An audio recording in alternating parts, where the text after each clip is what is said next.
देवदूत साजिले आंबुलांस कर्मचारी। नवरंगपुर जिले में एमती एक चित्र देखा मिली। कौन दुर्घटना घटिले बा जरूरी सेवा जोगाइबा पई खोजा पड़े 108 आंबुलांस को। दिन राति सबुबेले सबु समय आंबुलांस कर्मचारी लोकमानंको सेवा करुथिबा बेले कोरोना महामारी समय निज जीवन को बाजी लगाई कोरोना योद्धा साजिथिले। तेबे सेभଳି जणे आंबुलांस कर्मचारी गर्भवती महिलांको पई देवदूत साजिछंती।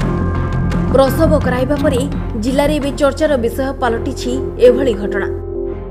नवरंगपुर जिलार कोसागुमुड़ा ब्लॉक ठारे हठात महिला प्रसव जनित जंत्रणा रे छटपट हेउथिबा बेले तांकु मेडिकल नेबाकू केही नथिबा बेले 108 आंबुलांस को फोन करी डकाइथिले।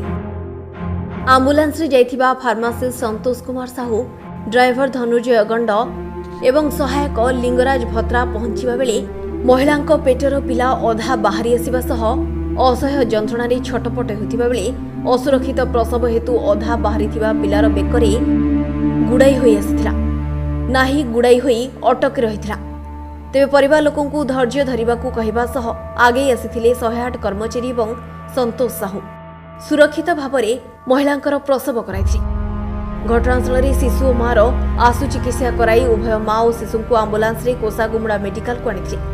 सेठारे उपस्थित माँ और शिशुंकर चिकित्सा करिबा सह गुरुतर अवस्था रे एभଳି प्रसव करिथिबा असिस्टेंट को प्रशंसा करा जायछि।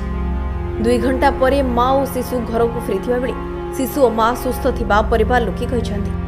तेबे गुरुतर अवस्था रे ठीक समय रे पहुंचिबा एवं पिला जन्म कराई माँ और शिशुर जीवन बंचाइथिबा आंबुलांस कर्मचारी को भगवान बोली पीड़िता और तांको स्वामी कहिसंती।